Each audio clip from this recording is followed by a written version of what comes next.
Apollos 2 and 3. After the Apollo 1 tragedy, Apollo 2 was assigned to a previous mission, AS-202, and Apollo 3 was assigned to AS-203. Therefore, the very existence of Apollos 2 and 3 is up for discussion. Apollo 4. This was the 23rd mission and the first to involve a Saturn V, which was an unmanned mission launched from Cape Canaveral on November the 9th, 1967. It was a low Earth orbit mission. Duration of this mission was 9 hours. Apollo 5. This was the 24th mission and the fourth to involve a Saturn 1B, which was an unmanned mission launched on January 22, 1968. It was the first mission to test an unmanned lunar module LM in low Earth orbit, but it should be noted that this particular LEM was structurally incomplete. Therefore, this doesn't qualify as a test on the LM in the actual conditions of spaceflight. Duration of this mission was 11 hours. Apollo 6. This was the 25th mission and the second to involve a Saturn V, another unmanned mission launched on April 4, 1968. It was a low Earth orbit mission. This mission had significant problems with its 5 F1 engines. Duration of this mission was 10 hours. Apollo 7. This was the 22nd mission, the fifth to involve the Saturn 1B and the first manned Apollo mission launched on October the 11th, 1968. Its mission was to test the CM service module SM in the actual conditions in space in low Earth orbit. Duration of this mission was 11 days. Apollo 8. This was the 27th mission launched on December the 8th, 1968. This mission should be considered the most significant of 3 reasons, as it was the first manned, launch of Saturn V, mission to leave low Earth orbit, and mission to circumnavigate the Moon. Up to the launch of Apollo 8, the Saturn V had combined total of only 19 hours of experience in actual conditions of spaceflight, and yet this mission was reported to have been flawless. Duration of this mission was 6 days. Apollo 9. This was the 28th mission and fourth to involve the Saturn V and the second manned mission of the vehicle launched on March 3, 1969. This was the second mission to involve the LM and the first manned mission involving that vehicle. However, this LM should be considered the first test in the conditions of spaceflight since it was a structurally complete version of the vehicle. Duration of this mission was 10 days. Apollo 10. This was the 29th mission, the fifth to involve the Saturn V and the third manned mission of that vehicle, launched on May 18, 1969. It was the second manned mission to leave low Earth orbit to circumnavigate the Moon. It was also the second manned mission of the LEM. While in lunar orbit, the LM separated from the CM. The LM descended to within 50,000 feet of the lunar surface and then aborted the descent to rendezvous and dock back with the CM. This mission was supposed to have been a test run for Apollo 11. Duration of this mission was 8 days. Apollo 11. This was the 30th mission and the sixth to involve the Saturn V and the fourth manned mission of that vehicle, launched on July 16, 1969. It was the third manned mission to leave low Earth orbit to circumnavigate the Moon and involved the first manned lunar landing. Duration of this mission was 8 days. The program continued with Apollos 12 to 17, but the focus of this chapter are the missions leading up to and including Apollo 11. Note: from the 23rd mission on, the duration of each mission of the Apollo series had been rounded off. For the exact durations of these missions, see NASA's website at www.nasa.gov.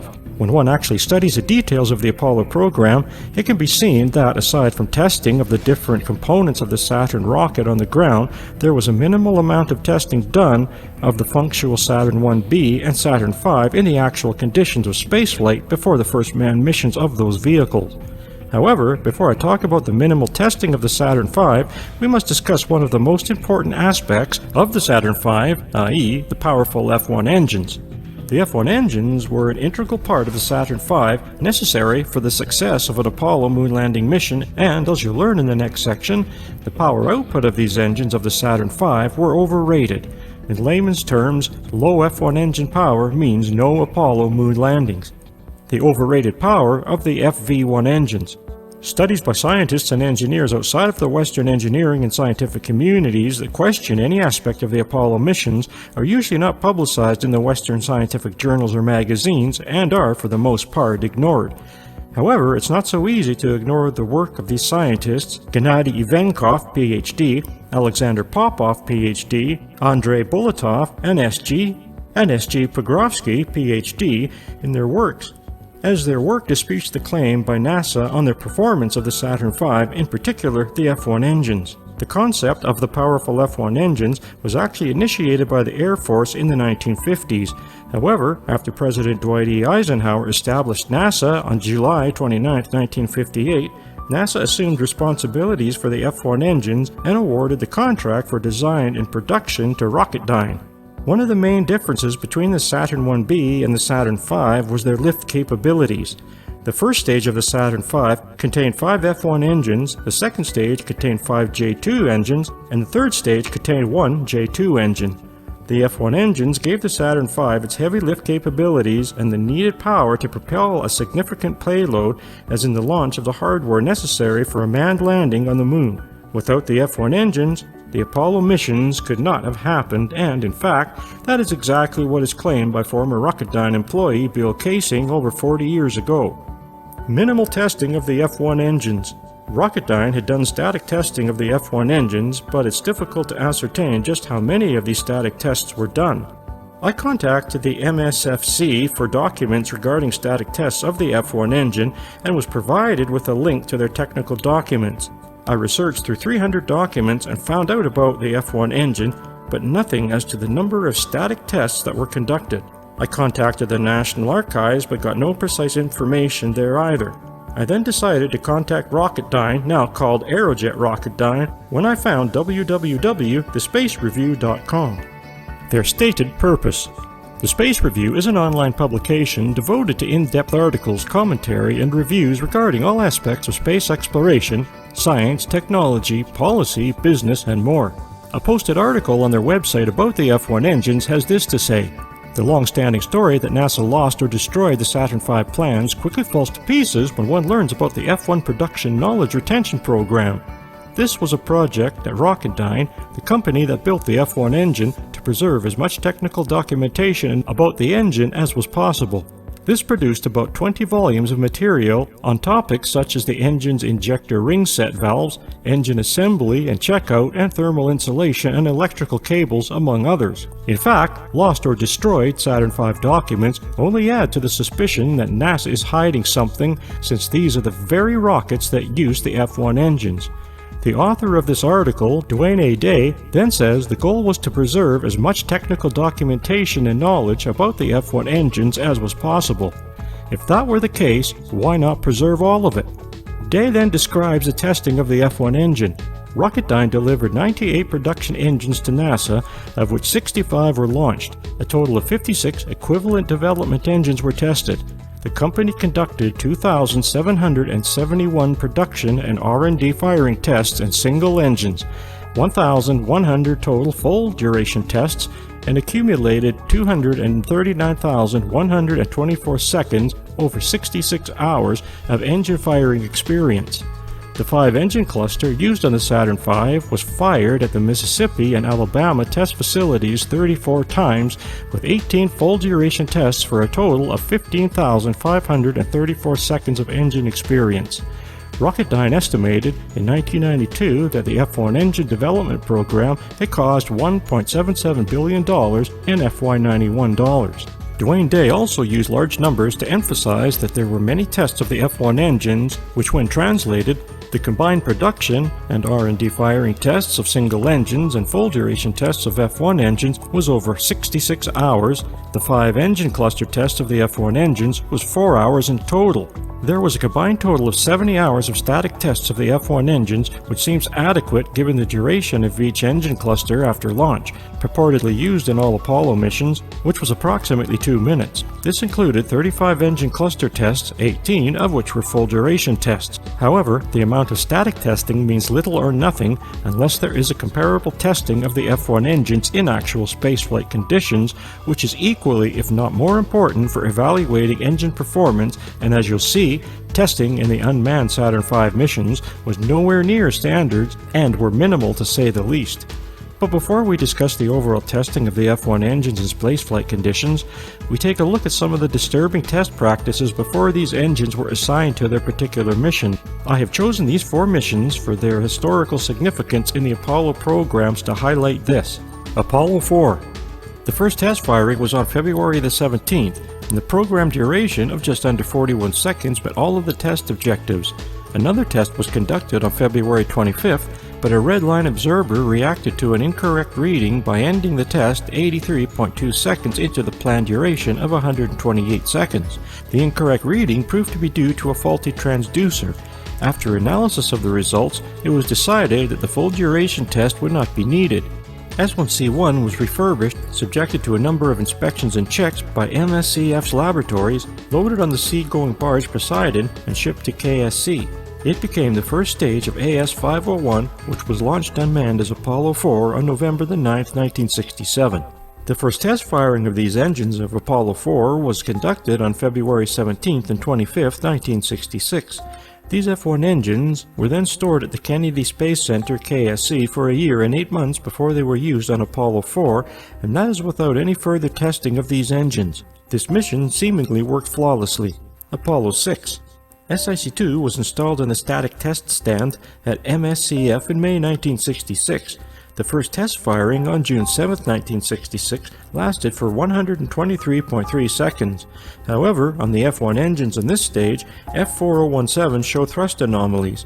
After being removed, it was inspected, refurbished, and subjected to 3 further individual tests during which it functioned satisfactorily. It was reinstalled at SIC-2 in August. Refurbishment, inspection, and checkout of the stage by several of MSFC's laboratories took several months. It was then loaded on board the barge Poseidon, shipped to KSC in March 1967, and became the first stage of AS502, which was launched unmanned as Apollo 6. Apollo 6 was launched April 4, 1968, almost 2 years after the recorded test of its F-1 engines. This mission experienced problems with its F-1 engines during launch, which will be discussed in detail further below. Apollo 8.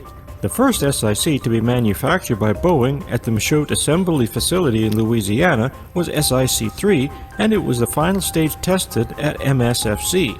It was shipped by the barge Poseidon from Michoud to MSFC and placed on the static test stand on November 3, 1966. The first test on November 15, 1966 lasted for 121.7 seconds. The stage was removed from the stand on November 21st and returned to Michoud. After refurbishment, engineer change orders, and system checks, NASA accepted it for shipment to KSC. On arrival there on December 27, 1967, it was placed in storage. It became the first stage of AS503, which was to be the third unmanned test flight of the Saturn V. But when this was cancelled, the vehicle was used for Apollo 8, the first manned mission which flew out to orbit around the Moon.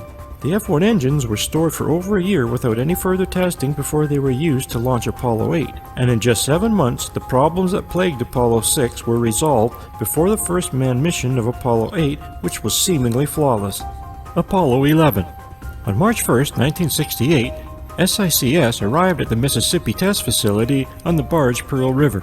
It was installed in the B-2 stand on March 4th and subjected to months of checkout and tests. Finally, on August 13th, it was fired for a planned 125 seconds. All F-1 engines performed within their performance parameters. This test was particularly significant due to the inclusion of the POGO suppression system added after Apollo 6 suffered from the longitudinal oscillations when launched on April 4th. Following the post-fire checks, the stage was returned to Michoud on August 28th for refurbishment, modification, and checkout. On 16 February 1969, it was loaded onto the barge Orion for shipment to KSC, where it arrived 4 days later. SIC-6 is perhaps the most historically significant of the Saturn V first stages because it was stacked as SA-506 and launched as Apollo 11, the mission that achieved Kennedy's challenge of landing men on the Moon. It seems that there were no more test firings of the F-1 engines after August 1968, which was touted to be the most historically significant mission in the Apollo program, as well as the greatest scientific achievement of the 20th century. The previous 4 quotes are from the same book on the F-1 engine. In a review of that book, Jeff Faust has this to say: Young relies on a combination of primary sources, including NASA and Rocketdyne documents, as well as oral interviews with people who worked on the F1 engines, who provided additional insights and anecdotes that cannot be found in the original documentation. Contrary to what Dwayne A. Day has to say regarding the F1 production knowledge retention program, it's apparent that decades later, it's up to people who worked on the F1 engines to fill in the missing data from incomplete documents. Further, as mentioned earlier, it is the lost or destroyed Saturn V documents that are needed to substantiate any of the data related to F1 engine static tests. In addition, NASA knew that in the early 1960s that the F1 engines were not up to the task of launching the required Apollo hardware for a manned lunar landing. Former Rocketdyne employee Bill Kaysing exposes the F1 fraud. The first person to expose the F1 fraud and simultaneously the Apollo moon hoax was Bill Kaysing, who published a book on it in 1976. Bill Kaysing was an employee of Rocketdyne and had direct access to the documents pertaining to the F1 engine tests. He was an employee of Rocketdyne from 1956 to 1963, a period which coincides with the first static tests of the F1 engine. Wikipedia. Kaysing began work as a senior technical writer at Rocketdyne starting on February 13, 1956. On September 24, 1956, he became a service analyst. Starting September 15, 1958, he worked as a service engineer, and starting on October 10, 1962, as a publications analyst. On May 31, 1963, he resigned for personal reasons. Trained as neither an engineer nor a specialist, he nevertheless also served as the company's head of technical publications during his time from 1956 to 1963 at Rocketdyne, a division of North American Aviation, and from 1967 of Rocketdyne International, where the Saturn V rocket engines were designed and built. Bill Kaysing's decision to resign from Rocketdyne had a lot to do with what he saw in the F1 engine's documents. And aside from the fact that Kaysing was not trained as an engineer nor a specialist, as Wikipedia is quick to point out, it's apparent that Rocketdyne was impressed enough with his expertise to hire him to analyze reports. It follows that Kaysing was more than qualified to read technical documents and evaluate data regarding the F1 engines.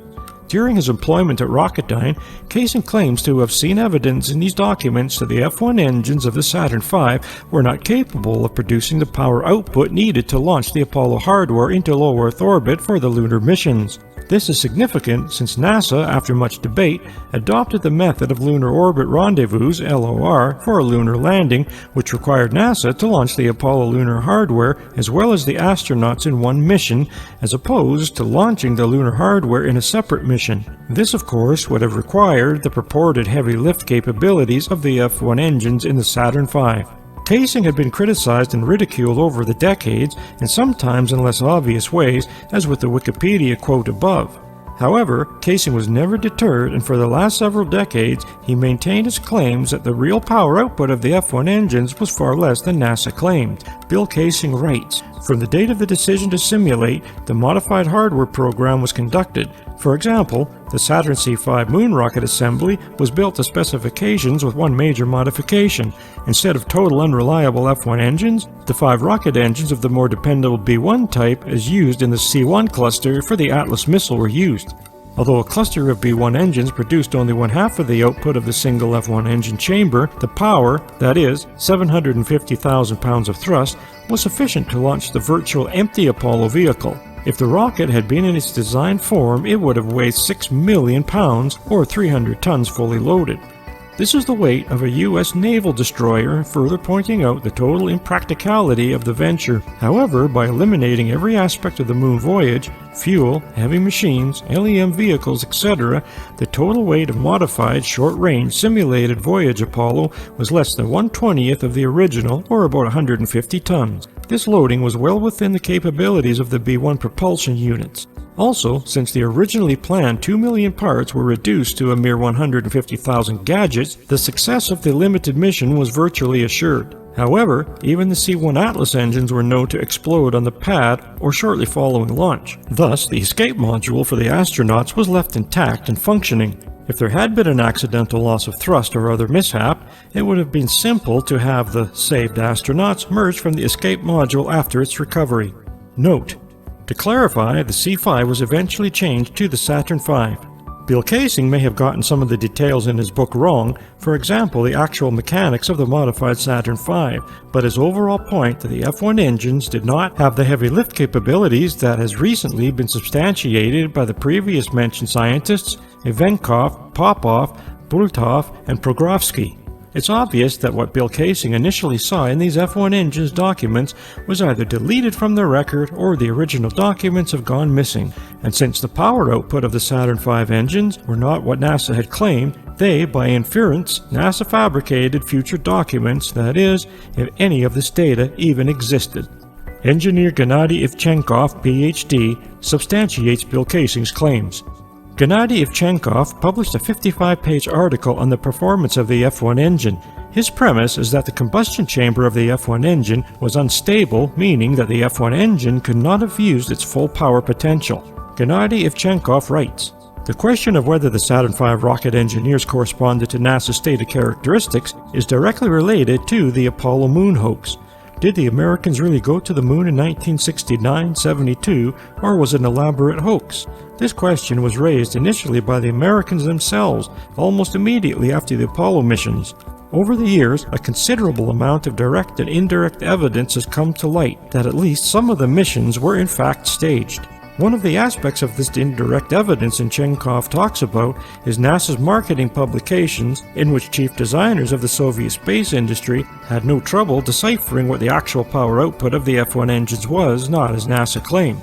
Further, as Chenkov says, it is only recently that documents have become available that contradict the claims made by NASA. So, it seems that some of the original data for the F1 engines did exist and did survive, validating Bill Kaysing's claims. For the general public, there are sources of information in technical books and articles detailing the different aspects of the Saturn V and its F1 engines. However, one should be cautious as to the reliability of any of the data in these sources. Regarding quotations, all technical information in North America, including technical guidelines, manuals, instructions, etc., is written by so-called technical writers who put the available material into literary form accessible to the public.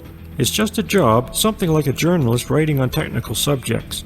It is easy to distort the source material. 7 inconsistencies for the F1 records are noted later in this article. Therefore, all numbers and technical data in such documents should be treated with caution. Note: many journalists have written on technical matters and have done so accurately in accessing documents where necessary. However, it would be incumbent on the reader to carefully check the financial backing and sources of any of the numerous investigative journalists who publish such material. Proponents of the Apollo missions are quick to point out that these documents can be accessed at various online sites such as MFFC, NASA, and the National Archives, but many of these documents are incomplete or are missing, and any of these documents that still exist could easily be translated and published into books placed in public libraries as well as being stored away, example, in the National Archives. Also, a lot of these technical books are based on interviews conducted decades later with personnel who were involved with the Apollo missions and rely more on memory since documents are either incomplete or missing. Regarding the F1 thruster chamber, the thrust chamber body provides a combustion chamber for burning propellants to generate pressure and an expansion nozzle to expel the combustion gases at high velocity to produce thrust. The combustion chamber of the F1 engine produced thrust nearly 10 times greater than any previous rocket engine. The temperature of the combustion chamber extension reached 5,900 degrees Fahrenheit and thus needed to be cooled. The material that cooled the combustion chamber was provided by tubes running along the combustion chamber walls. The tubing material needed to be strong enough to withstand the thrust force, yet light enough to minimize the overall weight of the Saturn V. Fuel enters the fuel inlet manifold through 2 inlets set 180 degrees apart. From the manifold, 70% of the fuel is diverted through 89 alternating corrosion-resistant steel down tubes the length of the chamber. A manifold at the nozzle exit returns the fuel through the remaining 89 up tubes to supply the injector. A manifold at the nozzle exit returns the fuel through the remaining 89 up tubes to supply the injector. The fuel flowing through the tubes provides regenerative cooling of the chamber walls during engine operation. It is the material used to make these tubes that cause the combustion chamber instability.